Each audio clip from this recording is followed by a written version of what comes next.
Hi everybody.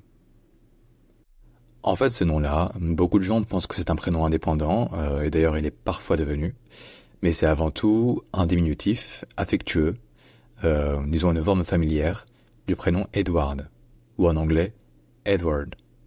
Et donc de Edward, c'est devenu Ed, et de Ed, c'est devenu Ned, pour lui donner un peu une consonance plus tendre, plus affectueuse. Et donc ce Ned en anglais, c'est exactement pareil qu'en français en fait, c'est juste Ned, comme vous parlez par exemple de Ned Flanders, sauf qu'il y a une légère différence sur la position du N et du D. C'est-à-dire qu'en anglais, le N et le D sont vraiment alvéolaires, donc avec la pointe de la langue qui est vraiment au-dessus des dents, qui ne touche pas les dents. En français, le N et le D sont plus proches des dents. Mais honnêtement, ça s'entend à peine, hein. Vraiment la différence est extrêmement ténue plutôt. Donc dites Ned comme en français, et c'est parfait. Bref, si jamais il y a d'autres mots sur lesquels vous posez des questions, proposez-les en commentaire, n'hésitez surtout pas. Et évidemment abonnez-vous. J'espère vous avoir aidé.